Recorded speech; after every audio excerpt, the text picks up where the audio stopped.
Hello everyone, स्वागत है आपका आपके अपने चैनल परफेक्ट फार्मेसी पे। मैं हूं सुनीता कंवर एंड आज की वीडियो के अंदर हम लोग डिस्कस करेंगे हमारा जो 6 सेमेस्टर का सब्जेक्ट है फार्मास्यूटिकल बायोटेक्नोलॉजी। इसकी थर्ड यूनिट जो है वो हम आज के वीडियो के अंदर स्टार्ट करेंगे। ठीक है, तो थर्ड यूनिट के अंदर मेनली इम्यूनिटी, इम्यून सिस्टम, इन सब से रिलेटेड जो टॉपिक्स है वो दिए गए हैं। इसलिए क्या है, इस यूनिट का जो टॉपिक है बुक्स के अंदर इम्यूनोलॉजी भी लिखा हुआ है। इम्यूनोलॉजी जो है इसका सिंपली ये मतलब होता है साइंस की वो ब्रांच जो डील करती है इम्यून सिस्टम से। ठीक है, इम्यून सिस्टम से, इम्यून रिस्पॉन्स से, इन सारी चीज़ों से जो ब्रांच डील करती है उसे हम सिंपली बोलते हैं इम्यूनोलॉजी। ठीक है, आज की वीडियो के अंदर हम लोग सबसे पहले तो इम्यूनिटी क्या होता है वो चीज़ पढ़ेंगे, देन जो टाइप्स दिए हुए हैं इम्यूनिटी के हमारे सिलेबस के अंदर वो हम पढ़ेंगे, and humoral immunity and cellular immunity, इन दोनों के बारे में भी हम लोग आज के वीडियो के अंदर डिस्कस करने वाले हैं। ठीक है, तो इसमें सबसे ज़्यादा इंपॉर्टेंट टॉपिक जो है वो types of immunity and immunity की डेफिनेशन, ये चीज़ें रहती हैं। ये जो है वो एग्जाम के अंदर बहुत बार पूछी जाती है, तो आप इस वीडियो को एंड तक देखिएगा। एंड अगर आपको कहीं पर भी कोई भी डाउट आता है, कोई भी टॉपिक समझ नहीं आता है, तो वो चीज़ आप कमेंट सेक्शन में बता सकते हैं। एंड अगर नेक्स्ट वीडियो आप किसी पर्टिकुलर टॉपिक पर चाहते हैं तो वो भी आप कमेंट सेक्शन में बता सकते हैं। एंड नोट्स जो हैं वो आपको हमारी ऑफिशियल वेबसाइट perfectpharmacy.in पर मिलते हैं। सभी सब्जेक्ट के जितने भी नोट्स अवेलेबल होते हैं तो आपको वहीं पर मिलते हैं।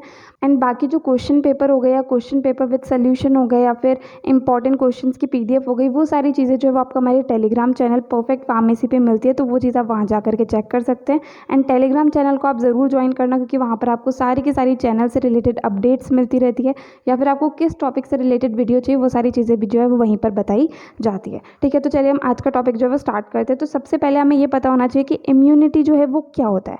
तो इम्यूनिटी जो है ये एक लैटिन वर्ड इम्यूनिस से डिराइव्ड वर्ड है। ठीक है, इम्यूनिस जो कि एक लैटिन वर्ड होता है, इससे हमारा इम्यूनिटी वर्ड डिराइव है, इससे ये वर्ड जो है वो लिया गया है। ठीक है, अब इम्यूनिस का मतलब क्या होता है, इसका मतलब होता है एग्जेम्प्ट। एग्जेम्प्ट का मतलब किसी चीज़ से फ्री कर देना। ठीक है, किसी चीज़ से मुक्त कर देना जो है वो कहलाता है हमारा एग्जेम्प्ट। तो सिंपली इम्यूनिटी जो है, इम्यूनिटी हमारा जो इम्यून सिस्टम होता है वो इम्यूनिटी प्रोवाइड करता है। वो सिंपली क्या करता है कि हमारी बॉडी को जो भी हम हमारी बॉडी के लिए बुरी चीज़ें, हमारी बॉडी को जो भी चीज़ें हार्म कर सकती है उस चीज़ से हमें बचाने की कोशिश करता है, उस चीज़ से हमें फ्री करने की कोशिश करता है, उस चीज़ से हमें मुक्त करने की कोशिश करता है। ठीक है, अब इम्यूनिटी जो है तो इसका सिंपली मतलब हो गया कि किसी भी बीमारी से लड़ना या किसी भी एजेंट से लड़ना जो है वो हमारी इम्यूनिटी होती है।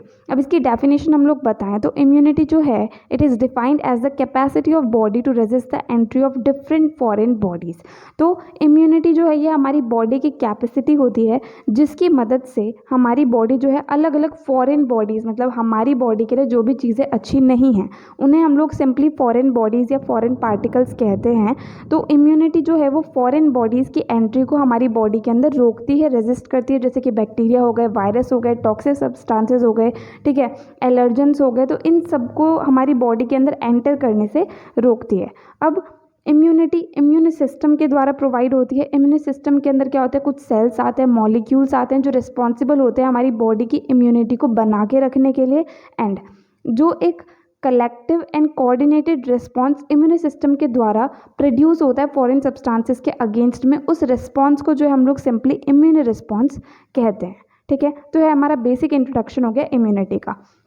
नाउ सबसे इंपॉर्टेंट ये फ्लो चार्ट है। अगर हमें ये मतलब फ्लो चार्ट लर्न हो गया तो उसके बाद अंदर तो हम लोग मन से भी चीज़ें लिख सकते हैं, क्योंकि हमें समझ आ जाएगी तो हम मन से लिख ही देंगे। तो types of immunity, immunity mainly and broadly जो है दो टाइप्स की होती है। पहली आती है नॉन स्पेसिफिक इम्यूनिटी, या फिर इसे हम इन्नेट इम्यूनिटी भी कह सकते हैं, या फिर न्यूट्रल इम्यूनिटी भी कह सकते हैं। दूसरी आती है स्पेसिफिक इम्यूनिटी, या फिर एक्वायर्ड इम्यूनिटी, या फिर एडाप्टिव इम्यूनिटी। ठीक है, एक ही के तीन तीन नाम है, तो दो तरह की इम्यूनिटी मेनली हमारे पास होती है। अब जो नॉन स्पेसिफिक इन्नेट या न्यूट्रल इम्यूनिटी होती है इसके भी तीन टाइप्स होते हैं। पहले आता है इंडिविजुअल इम्यूनिटी, दूसरा आता है रेशियल इम्यूनिटी, तीसरा आता है स्पीशीज इम्यूनिटी। ठीक है, दूसरी तरफ जो हमारे पास सेकेंड टाइप है स्पेसिफिक, एक्वायर्ड और एडाप्टिव इम्यूनिटी, ये भी फर्दर दो टाइप्स की होती है। एक तो आती है एक्टिव इम्यूनिटी एंड एक आती है पैसिव इम्यूनिटी। अब इसके अंदर भी एक तो नेचुरल टाइप आ जाता है, एक आर्टिफिशियल आ जाता है, इसके अंदर भी नेचुरल आ जाता है, आर्टिफिशियल आ जाता है। ठीक है, इस तरीके से जो सिंपली हमारा क्लासिफिकेशन है इम्यूनिटी का वो होता है। ठीक है, अब एक एक करके हम ये सारे के सारे टाइप्स जो हैं ये क्या होते हैं, किस तरीके से होते हैं वो हम लोग समझ लेते हैं। तो सबसे पहला हमारे पास आता है नॉन स्पेसिफिक इम्यूनिटी, या फिर इन्नेट इम्यूनिटी, या फिर न्यूट्रल इम्यूनिटी। तो हम इसके नाम से समझते हैं। सबसे पहले नॉन स्पेसिफिक का मतलब ये है कि ये जो है एक नॉन स्पेसिफिक टाइप का डिफेंस होता है। मतलब क्या है कि ये पर्टिकुलर नहीं होता कि हाँ इस एंटीजन के अगेंस्ट में यही रिस्पॉन्स आएगा, या फिर मतलब स्पेसिफिक नहीं होता, ये रिस्पॉन्स जो है ये नॉन स्पेसिफिक टाइप का होता है। देन ये वाला जो रिस्पॉन्स होता है नॉन स्पेसिफिक, इन्नेट या फिर न्यूट्रल। इन्नेट का मतलब है जन्म से ही जो है ये टाइप की इम्यूनिटी हमारे बॉडी के अंदर प्रेजेंट होती है। तो ये जो इम्यूनिटी होती है हमारी बॉडी के अंदर, जब हम पैदा होते हैं तभी से हमारी बॉडी के अंदर इस तरह की इम्यूनिटी जो है वो प्रेजेंट रहती है। अब ये इम्यूनिटी जो होती है जेनेटिक एंड जो मॉलिक्यूलर स्ट्रक्चर होता है जीन्स का, उसके द्वारा ही इफेक्ट होती है। एंड ये क्या है कि मतलब फॉरेन पार्टिकल से हमने पहले भी हम जैसे सेम फॉरेन पार्टिकल से हम लोगों ने इंटरेक्ट करा हुआ है, तो उससे इसके ऊपर कोई फ़र्क नहीं पड़ता। जैसे हम दूसरी टाइप की देखेंगे जो हमारी स्पेसिफिक, एक्वायर्ड है, एडाप्टिव है। तो इसके अंदर क्या होता है कि अगर एक फॉरेन पार्टिकल से हमारी बॉडी ने पहले इंटरेक्ट कर लिया तो इसकी एक मेमोरी बन जाती है, ठीक है। एंड जब दोबारा वही फॉरेन पार्टिकल एंटर करता है, सेम पार्टिकल, तो हमारी बॉडी के अंदर मेमोरी रहती है, तो वो स्ट्रांगली उसके अगेंस्ट में जो है काम कर पाता है।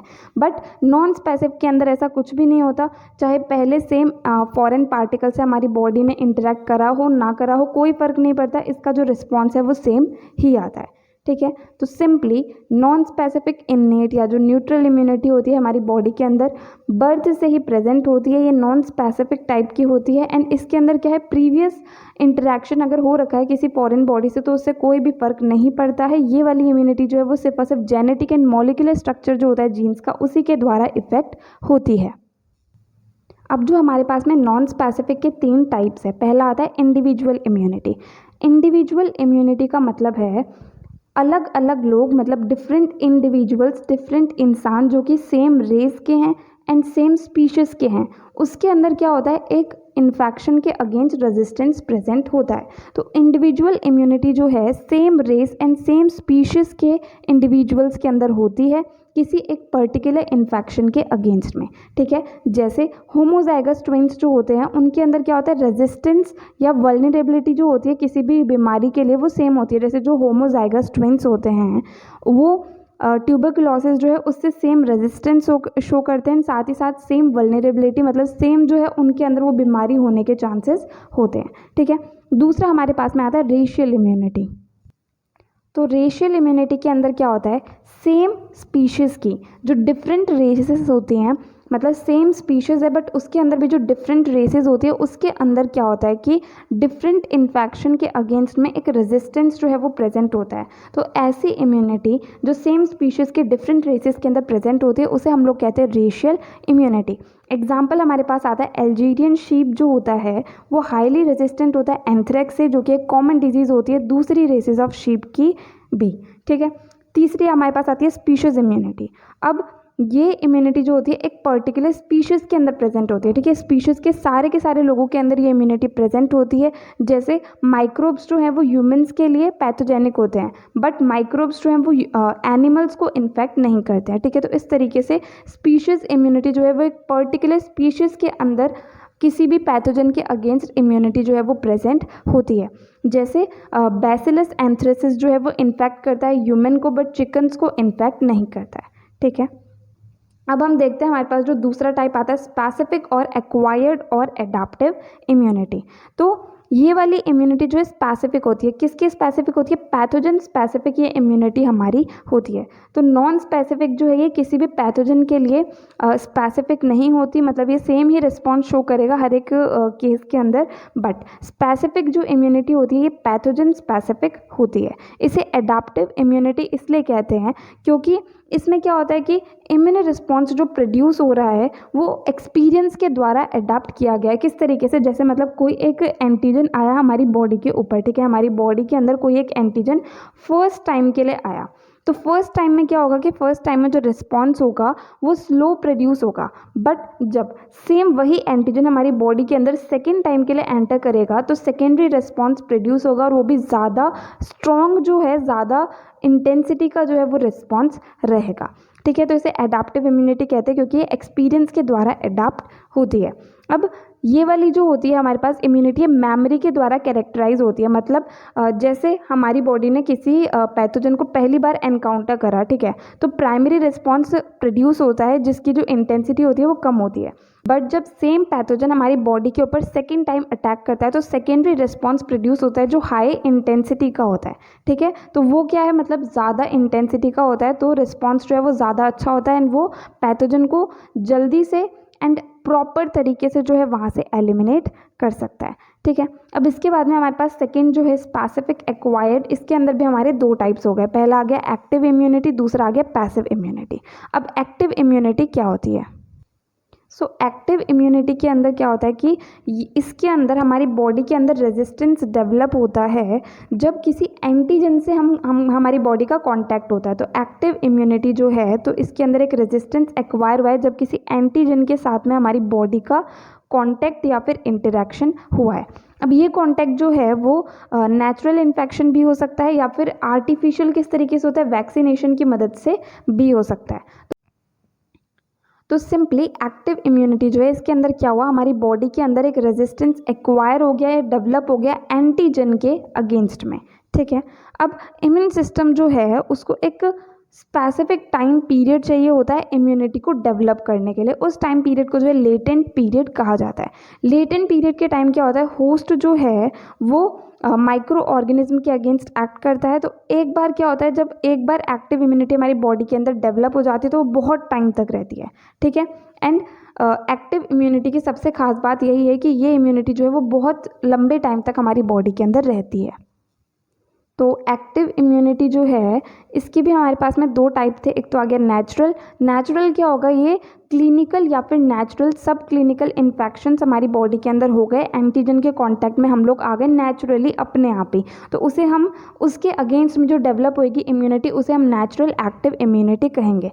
जैसे कुछ लोग चिकन पॉक्स इन्फेक्शन के अगेंस्ट में रिकवर हो जाते हैं तो उस टाइम जो इम्यूनिटी डेवलप होती है उसे नेचुरल इम्यूनिटी हम लोग कहते हैं।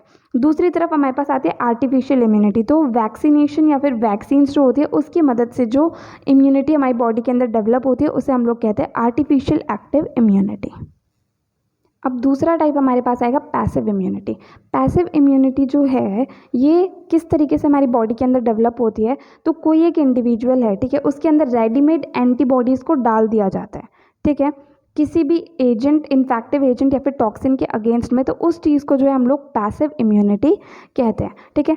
तो जो पैसिव इम्यूनिटी हमारे पास हो गई, इसका सिंपली ये मतलब हो गया कि कोई भी एंटीबॉडी, रेडीमेड एंटीबॉडी जो है जैसे कि एंटी सीरम हो गया, वो हमारी बॉडी के अंदर दिया जाता है किसी भी इन्फेक्टिव एजेंट या टॉक्सिन के अगेंस्ट में, तो उसके अगेंस्ट में जो इम्यूनिटी या रेजिस्टेंस डेवलप होता है एंटीबॉडी की मदद से उसे हम लोग कहते हैं पैसिव इम्यूनिटी। अब जो एंटी सीरम इसके अंदर हमारे पास आता है वो किस तरीके से बनाया जाता है, किसी दूसरे होस्ट के अंदर इन्फेक्टिव एजेंट या फिर टॉक्सिन को डाला जाता है, उसकी मदद से जो है एंटी सीरम या एंटीबॉडी को प्रिपेयर करा जाता है। अब जो पैसिव इम्यूनिटी होती है इसके अंदर कोई लेटेंट पीरियड नहीं होता है एंड ये बहुत ही कम ड्यूरेशन के लिए इफेक्टिव होती है। जैसे हमने कोई भी एंटीबॉडी इंजेक्ट कर दी तो वो थोड़े ही टाइम के लिए इफेक्टिव होती है अगर हम कंपेयर करें एक्टिव इम्यूनिटी से, तो पैसिव इम्यूनिटी जो है वो कम टाइम के लिए इफेक्टिव रहती है, ठीक है। अब पैसिव इम्यूनिटी जो है वो हमारे पास तब काम आती है जब हमें इमीडिएट इम्यून रिस्पॉन्स चाहिए होता है, क्योंकि हम एंटीबॉडी को इंजेक्ट करें तो सीधे सीधे हमारे पास में जल्दी फास्ट रिस्पॉन्स जो है इसके अंदर आता है। अब पैसिव इम्यूनिटी का हमारे पास एग्जांपल आ जाता है, जैसे एंटी वैनम को हम लोग यूज़ करते हैं। जैसे कोई सांप हमें काट गया, जहर हमारी बॉडी के अंदर फैलने लग गया, तो उसको जल्दी से रोकने के लिए हम एंटी वैनम जो है वो देंगे, ठीक है। तो एक्टिव इम्यूनिटी जो है इसके अंदर एंटीजन जो है हम उसे इंजेक्ट करेंगे, ठीक है। पैसिव इम्यूनिटी जो है इसके अंदर एंटीबॉडी जो है उसे इंजेक्ट करा जाएगा, ठीक है। अब दूसरी तरफ पैसिव इम्यूनिटी जो है ये भी हमारे पास दो तरह की, एक तो आ गई नेचुरल एंड एक आ गई आर्टिफिशियल। अब नेचुरल पैसिव इम्यूनिटी के अंदर क्या होता है, जब एंटीबॉडी जो है मदर से फीटस के अंदर ट्रांसफ़र होती है, जब कोई एक लेडी प्रेग्नेंट होती है तो मदर से फीटस के अंदर जो एंटीबॉडीज़ ट्रांसफ़र हो रही हैं प्लेसेंटा या मिल्क की मदद से, जिससे कि जब तक कि उस फीटस का, उस चाइल्ड का खुद का जो इम्यून सिस्टम है वो डेवलप नहीं हो जाता, तब तक उसे प्रोटेक्ट करने के लिए इम्यूनिटी मदर से फीटस के अंदर ट्रांसफ़र होती है, तो उसे हम लोग नेचुरल पैसिव इम्यूनिटी जो है वो कहते हैं, ठीक है। दूसरी आती है आर्टिफिशियल पैसिव इम्यूनिटी। तो ये जो होती है ये अलग अलग तरीके से हमारी बॉडी के अंदर इंड्यूस करी जाती है। जैसे कि हाइपर इम्यूनिसेरा होते हैं एनिमल या ह्यूमन ओरिजिन के, वो हमें दिए जाते हैं किसी भी मतलब बीमारी वगैरह से बचाने के लिए, तो वो हमारे पास आर्टिफिशियल पैसिव इम्यूनिटी के अंदर आ जाते हैं, ठीक है। तो ये हमारा बहुत ही सिंपल सा टाइप्स ऑफ इम्यूनिटी एंड उसके एक्सप्लेनेशन थे, ठीक है। अभी हम लोग छोटा सा एक बार active immunity and passive immunity के बीच में डिफरेंसेस क्या होता है वो यहाँ पर देख लेते हैं। सो यहाँ पर हमारे पास active immunity and passive immunity के बीच में डिफरेंसेस जो है वो लिखे हुए हैं, ठीक है। जैसा कि हम लोगों ने देखा था, एक्टिव इम्यूनिटी जो है वो एंटीजन के अगेंस्ट में हमारी बॉडी के द्वारा खुद डेवलप होती है। तो एक्टिव इम्यूनिटी जो है डेवलप्ड इम्यूनिटी होती है। दूसरी तरफ पैसिव इम्यूनिटी जो है ये प्रोड्यूस्ड इम्यूनिटी होती है। इसके अंदर एंटीबॉडी दे दी जाती है तो वो अपने आप ही पहले से प्रोड्यूस्ड होती है। अब एक्टिव इम्यूनिटी जो है हमारी बॉडी के द्वारा अडाप्ट करी जाती है। दूसरी तरफ पैसिव इम्यूनिटी जो है टेम्परेरी होती है, हमारी बॉडी के अंदर एंटीबॉडी दे दी जाती है एंड थोड़े टाइम के बाद में उसका इफेक्ट खत्म हो जाता है। तो इस वजह से ये जो है टेम्परेरी टाइप की इम्यूनिटी होती है। अब एक्टिव इम्यूनिटी जो है स्लोली डेवलप होती है बट ये लॉन्ग लास्टिंग होती है, ठीक है। तो एक्टिव इम्यूनिटी एंटीजन के अगेंस्ट में डेवलप होती है, धीरे धीरे करके डेवलप होती है एंड ये बहुत टाइम तक जो हमारी बॉडी में बनी रहती है। दूसरी तरफ पैसिव इम्यूनिटी के अंदर हम सीधे ही एंटीबॉडी इंजेक्ट कर रहे हैं तो ये बहुत ही फास्ट इसका रिस्पॉन्स आता है, बहुत फास्ट ये डेवलप हो जाती है बट ये शॉर्ट लिव्ड होती है, कम टाइम के लिए रहती है। दूसरी तरफ एक्टिव इम्यूनिटी जो होती है इसके अंदर बूस्टर डोज जो है वो दिया जा सकता है जिससे कि लाइफ लॉन्ग इम्यूनिटी जो है वो चलती रहे। दूसरी तरफ हमारे पास जो पैसिव इम्यूनिटी होती है इसके अंदर अगर हम बूस्टर डोज भी दे देंगे ना तो भी हम इस इम्यूनिटी को लाइफ टाइम के लिए मेंटेन नहीं कर सकते बॉडी के अंदर, ठीक है। जैसे एक्टिव इम्यूनिटी के अंदर हम बूस्टर डोज की बात करें, वैक्सीन्स जो बचपन में हमें दी जाती हैं, कुछ वैक्सीन्स जैसे पोलियो की वैक्सीन हो गई, तो उससे हमारी बॉडी के अंदर लाइफ लॉन्ग के लिए जो है इम्यूनिटी डेवलप हो जाती है, ठीक है। अब एक्टिव इम्यूनिटी जो है ये मेनली इन्फेक्शन के पहले एडमिनिस्टर करी जाती है। जैसे वही पोलियो की वैक्सीन हम लोग बचपन में ही दे देते हैं, वो इन्फेक्शन होने के पहले हम लोग उसे दे देते हैं, तो इसलिए इसे इन्फेक्शन के पहले एडमिनिस्टर करा जाता है। एंड दूसरी तरफ हम बात करें पैसिव इम्यूनिटी की, तो जब हमारी बॉडी जो है उसमें इन्फेक्शन हो गया उसके बाद में हम लोग पैसिव इम्यूनिटी देते हैं। जैसे कि हमें सांप ने काट लिया तो उसके बाद में हम लोग एंटी वेनम जो है वो देंगे, तो ये होता है, ठीक है। देन एक्टिव इम्यूनिटी के अंदर एंटीजेंस जो होते हैं उन्हें एडमिनिस्टर करा जाता है, ठीक है। मेन पॉइंट है हमारे पास कि एक्टिव इम्यूनिटी जो हमारे पास हो गई इसके अंदर हम लोग एंटीजेंस जो हैं उसे एडमिनिस्टर करते हैं। दूसरी तरफ पैसिव इम्यूनिटी के अंदर डायरेक्टली एंटीबॉडीज जो है उसे एडमिनिस्टर करा जाता है, ठीक है। तो यहाँ पर हमारे पास टाइप्स ऑफ इम्यूनिटी वाला टॉपिक कंप्लीट होता है। अब दो टॉपिक्स हमारे पास है, humoral immunity and cellular immunity. तो पहले हम लोग देखते हैं कि ह्यूमोरल इम्यूनिटी जो है वो क्या होती है। सबसे पहले तो ह्यूमोरल इम्यूनिटी जो है इसे हम लोग एंटीबॉडी मीडिएटेड इम्यूनिटी या फिर बी सेल इम्यूनिटी भी कहते हैं। अब इसके अंदर एंटीबॉडीज़ प्रोड्यूस होती है एंड बी सेल की मदद से जो है ये इम्यूनिटी काम करती है, तो इस वजह से हम लोग इसके अलग अलग जो ये नाम है। एंड ह्यूमोरल इम्यूनिटी हम लोग इसे इसलिए कहते हैं क्योंकि क्या होता है कि एंटीबॉडीज़ जो है वो बॉडी फ्लूइड्स के अंदर प्रेजेंट होती हैं, बॉडी फ्लूइड्स को ही हम ह्यूमर कहते हैं। ह्यूमोरल इम्यूनिटी या एंटीबॉडी मीडिएटेड इम्यूनिटी या बी सेल इम्यूनिटी, ये कौन सी इम्यूनिटी होती है? ये वो इम्यूनिटी होती है जो क्या करती है, एंटीजेंस को डिस्ट्रॉय करती है हमारी बॉडी के अंदर एंटीबॉडीज़ को प्रोड्यूस करके। एंड जो एंटीबॉडीज़ होती हैं वो हमारे बॉडी फ्लूइड्स ह्यूमर के अंदर प्रेजेंट होती है, इस वजह से इसे हम ह्यूमोरल इम्यूनिटी भी कहते हैं। तो सिंपली ह्यूमोरल इम्यूनिटी क्या हो गई कि ये वाली इम्यूनिटी जो है ये होती है कि हम एंटीजेंस को डिस्ट्रॉय कर रहे हैं एंटीबॉडीज़ को प्रोड्यूस करके, सिंपल सी बात हमारे पास ये हो गई, ठीक है। अब जो बी सेल्स होते हैं इसके अंदर, बी सेल्स को जो है दूसरे सेल्स का कॉपरेशन चाहिए होता है एंटीजन को किल करने के लिए, जैसे कि मैक्रोफेज हो गए, टी हेल्पर सेल्स हो गए, डेंड्रिटिक सेल्स हो गए, जिसके अंदर हाई लेवल प्रेजेंट है MHC क्लास सेकेंड मॉलिक्यूल्स का, ठीक है। तो ये सारी चीज़ें जो हमें यहाँ पर चाहिए होती है। अब एंटीबॉडीज़ क्या होती है? एंटीबॉडीज़ जो हैं ये इम्यूनोग्लोबुलिन मॉलिक्यूल्स होते हैं। एंड इम्यूनोग्लोबुलिन मॉलिक्यूल्स जो कि ह्यूमोरल इम्यूनिटी के अंदर हमारे पास पार्टिसिपेट करते हैं, वो हमारे पास में आता है IgM, IgG, IgA and IgE, ठीक है। ये सारे के सारे इम्यूनोग्लोबुलिन मॉलिक्यूल्स जो है हमारे पास ह्यूमोरल इम्यूनिटी के अंदर पार्टिसिपेट करते हैं। अब हम बात करते हैं कि ये जो ह्यूमोरल इम्यूनिटी होती है इसका मैकेनिज्म क्या रहता है, ये हमारी बॉडी के अंदर किस तरीके से जो है प्रॉपर्ली डेवलप होती है। तो सबसे पहली बात, बी लिम्फोसाइट्स जो हैं इस इम्यूनिटी के अंदर, इस रिस्पॉन्स के अंदर इन्वॉल्व होते हैं, इस वजह से इसे हम बी सेल मीडिएटेड इम्यूनिटी कहते हैं। अब ये वाला जो इम्यून रिस्पॉन्स होता है ये क्या करता है, हमारी बॉडी को डिफेंड करता है पैथोजेंस जो कि बॉडी फ्लूइड्स के अंदर जा रहे हैं उसके अगेंस्ट में, ठीक है। तो हमारी बॉडी फ्लूइड्स के अंदर जो पैथोजेंस इन्वेड कर रहे हैं, उसके अंदर जा रहे हैं, उसके अगेंस्ट में डिफेंड करने वाली उसके अगेंस्ट में डिफेंड करने वाली इम्यूनिटी जो है वो ह्यूमोरल इम्यूनिटी होती है, ठीक है। अब इसका प्रॉपर मैकेनिज्म किस तरीके से होता है, बी सेल्स जो हमारे पास होते हैं वो एंटीजन स्पेसिफिक होते हैं, ठीक है। तो इम्यून रिस्पॉन्स के टाइम पे क्या होता है कि बी सेल्स जो कि स्पेसिफिक है किसी पर्टिकुलर एंटीजन के लिए, वो क्या करेंगे, बी सेल्स जो कि एंटीजन के लिए स्पेसिफिक है वो एनलार्ज हो जाएंगे एंड लिम्फोब्लास्ट के अंदर कन्वर्ट हो जाएंगे, ठीक है। अब जो लिम्फोब्लास्ट है वो डिफ्रेंशिएट हो जाएगा प्लाज्मा सेल्स के अंदर। अब जो ये मैच्योर प्लाज्मा सेल्स होते हैं ये रैपिडली एंटीबॉडीज़ को प्रोड्यूस करते हैं एंड ये एंटीबॉडीज़ जो है वो लिम्फ के अंदर एंड देन फाइनली ब्लड के अंदर जो है एंटर कर जाती हैं एंड वहाँ पर पहुँचने के बाद में क्या करेंगे कि एंटीजन जो है उसे किल कर देती हैं, उसे डिस्ट्रॉय कर देती हैं। अब जो हमारे पास में बी सेल होते हैं ये प्लाज्मा सेल्स फॉर्म करते हैं एंड मेमोरी सेल्स जो हैं ये दो चीज़ें ये फॉर्म करते हैं। अब हमारे पास ये आता है कि इम्पॉर्टेंस क्या है हमारे पास में ह्यूमोरल इम्यूनिटी की। तो ये जो हमारे पास इम्यूनिटी होती है हमारे बॉडी सिस्टम को कैंसर सेल से प्रोटेक्ट करती है। फॉरेन टिश्यू ट्रांसप्लांट मतलब जो दूसरे टिश्यू ट्रांसप्लांट करे जाते हैं, जैसे लंग ट्रांसप्लांटेशन होता है, हार्ट ट्रांसप्लांटेशन होता है, तो वहाँ पर भी जो है ये इम्यूनिटी काम आती है। देन जो एक्स्ट्रा सेलुलर पैथोजेंस होते हैं जैसे कि बैक्टीरिया हो गए, वायरस हो गए, फंजाई हो गए, उनसे भी हमारी बॉडी को प्रोटेक्ट करती है, ठीक है। तो ये हमारे पास हो गई ह्यूमोरल इम्यूनिटी।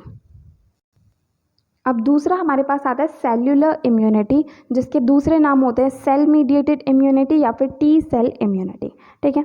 अब हमारे पास जो ह्यूमोरल इम्यूनिटी थी, ठीक है, उसके अंदर सीधे सीधे हमारे पास में क्या हो रहा था कि एंटीजन के अगेंस्ट में एंटीबॉडी प्रोड्यूस हो रही थी एंड रिस्पॉन्स आ रहा था। अब यहाँ पर जो होता है एंटीबॉडीज़ प्रोड्यूस नहीं होती हैं, यहाँ पे क्या होता है कि अलग अलग हमारी बॉडी के जो ऑलरेडी प्रेजेंट सेल्स है वो एक्टिवेट होते हैं, अलग अलग साइटोकाइंस को रिलीज़ करते हैं एंटीजन के अगेंस्ट में, ठीक है। तो पिछले वाली जो इम्यूनिटी थी उसके अंदर सीधे सीधे एंटीजन के अगेंस्ट में एंटीबॉडी बन गई। यहाँ पर क्या होता है एंटीजन आया तो क्या होगा कि मैक्रोफेज हो गए, नेचुरल किलर सेल्स हो गए, antigen specific cytotoxic T lymphocytes हो गए, ये सब जो हैं ये एक्टिवेट होते हैं। इसमें से कोई भी एक चीज़ हमारी बॉडी के अंदर एक्टिवेट हो जाएगी, वो जैसे तैसे करके हमारे पास में एंटीजन को किल करने में मदद करेगी एंड अलग अलग तरह के साइटोकाइंस जो हैं वो भी रिलीज होते हैं एंटीजन के अगेंस्ट में। तो सेल्युलर सेल मीडिएटेड या फिर टी सेल इम्यूनिटी के अंदर एंटीबॉडीज़ इन्वॉल्व नहीं होती हैं, इसके अंदर एक्टिवेशन होता है macrophages, natural killer cells, antigen specific cytotoxic T lymphocytes and अलग अलग साइटोकाइंस जो हैं वो रिलीज होते हैं एंटीजन के रिस्पॉन्स में, ठीक है। अब हम बात करते हैं कि हमारे पास ये वाली जो इम्यूनिटी है इसका मैकेनिज्म किस तरीके से होगा। तो अब ये वाली इम्यूनिटी जो है वो टी सेल्स या टी लिम्फोसाइट की मदद से होती है, इस वजह से इसे हम टी सेल इम्यूनिटी भी कहते हैं। अब ये वाला जो हमारे पास में इम्यून रिस्पॉन्स है ये किसके अगेंस्ट में प्रोड्यूस होता है, तो ये क्या करता है हमारे पास में, ये डिफेंड करता है पैथोजन जो कि होस्ट सेल के अंदर जा रहे हैं, वहाँ पर हमारी बॉडी को प्रोटेक्ट कर रहे थे पैथोजेंस जो कि बॉडी फ्लूइड के अंदर जा रहे हैं, यहाँ पर पैथोजन जो कि होस्ट सेल के अंदर जा रहे हैं उससे उसके अगेंस्ट में जो इम्यूनिटी है हमारी बन रही है, ठीक है। तो इसके अंदर क्या होगा, टी सेल जो है उसके पास में रिसेप्टर मॉलिक्यूल होते हैं जो एंटीजन से बाइंड होते हैं। इसके अंदर क्या होगा, सबसे पहले पैथोजन जो है हमारी बॉडी के अंदर एंटर करेगा, ठीक है, मतलब एंटीजन जो है वो हमारी बॉडी के अंदर एंटर करेगा। उसके बाद में क्या होगा कि एंटीजन जो है सबसे पहले जाकर के मैक्रोफेज के ऊपर अटैक करता है, ठीक है, सबसे पहले मैक्रोफेज के ऊपर जाकर के अटैक करता है, एंटीजन जो है वो पीसेस के अंदर, टुकड़ों के अंदर टूट जाता है। अब इसके बाद में क्या होगा कि एक पीस जो होता है वो टी हेल्पर सेल के पास में जाता है, टी हेल्पर सेल जो है वो रिकॉग्नाइज करता है एंटीजन को एंड उसके अगेंस्ट में लिम्फोकाइंस जो है वो प्रोड्यूस करता है। अब जो लिम्फोकाइंस है वो प्रोड्यूस हो जाता है, उसके बाद में क्या होता है टी लिम्फोसाइट जो है उसका क्लोन बनता है, ठीक है, टी लिम्फोसाइट का क्लोन बनता है। तो उसके बाद में क्या हुआ, हमारे पास में अलग अलग तरह के टी सेल्स जो हैं वो बनते हैं। टी लिम्फोसाइट का क्लोन बन गया तो क्लोन में अलग अलग तरह के टी सेल्स हमारे पास बनते हैं जो कि मॉर्फोलॉजिकली तो सिमिलर होते हैं, देखने में सिमिलर होते हैं, बट उनका फंक्शन जो है वो अलग अलग होता है। तो 3 तरह के मेन सेल्स हमारे पास यहाँ पर काम आते हैं। एक तो आता है साइटोटॉक्सिक या फिर किलर टी सेल्स। ये क्या करेंगे, ये सबसे पहले परफोरिन्स को प्रोड्यूस करते हैं, ठीक है, यहाँ से परफोरिन प्रोड्यूस होता है तो उससे क्या है इन्फेक्टेड सेल जो है उसका लाइसिस जो होता है, इन्फेक्टेड सेल जो है वो डिस्ट्रॉय हो जाता है, ठीक है। दूसरे हमारे पास जो टी सेल आते हैं वो आते हैं सप्रेसर सेल। सप्रेसर सेल क्या करते हैं, ये इनहिबिट करते हैं इम्यून एक्शन को। तो ये क्या करेंगे, इम्यून एक्शन को इनहिबिट कर देते हैं, सप्रेस कर देते हैं, इम्यून रिस्पॉन्स जो है उसे रेगुलेट करने में मदद करते हैं। तीसरे आते हैं मेमोरी सेल। मेमोरी सेल क्या करते हैं, हमारे सर्कुलेशन के अंदर रहते हैं एंड जो एंटीजन है जिसका मतलब एक बार एंटीजन से हमारा एक्सपोजर हो चुका है तो फ्यूचर में भी उसके अगेंस्ट में रिस्पॉन्ड करने में ये मदद करते हैं। ठीक है, तो इस तरीके से ये हमारे पास हो गई सेल्युलर या फिर सेल मीडिएटेड इम्यूनिटी। इसके अंदर एंटीबॉडीज इन्वॉल्व नहीं होती है। हमारे बॉडी के ही मैक्रोफेजेस हो गए, किलर सेल्स हो गए, टी लिम्फोसाइट्स हो गए, वही सब जो हैं यहाँ पर इन्वॉल्व होते हैं, वही सब एक्टिवेट होते हैं एंड क्या करते हैं, एंड में एंटीजन को ख़त्म करने में मदद करते हैं। अब जो हमारे पास में ये वाली इम्यूनिटी है, इसका क्या इंपॉर्टेंस रहेगा, तो ये जो सेल मीडिएटेड इम्यूनिटी होती है हमारी बॉडी को प्रोटेक्ट करती है कैंसर सेल से, फॉरेन टिश्यू ट्रांसप्लांट से एंड इंट्रासेलुलर पैथोजन से, जैसे कि बैक्टीरिया, वायरस, फंजाई हो गए एंड देन कुछ ऑटो इम्यून डिजीज़ जो होती हैं उनसे भी ये वाली इम्यूनिटी जो है वो हमारी बॉडी को प्रोटेक्ट करती है। ठीक है, तो यहाँ पर हमें आज की वीडियो के अंदर जो टॉपिक डिस्कस करने थे वो कंप्लीट होते हैं। अगर आपको इस वीडियो के अंदर कहीं भी कोई भी डाउट आए तो आप कमेंट सेक्शन में पूछ सकते हैं। एंड अगर आपको वीडियो हेल्पफुल लगी तो प्लीज़ आप इस वीडियो को लाइक करना, अपने फ्रेंड्स के साथ भी शेयर करना और चैनल को सब्सक्राइब करना। थैंक यू सो मच इस वीडियो को अंत तक देखने के लिए एंड चैनल को सपोर्ट करने के लिए।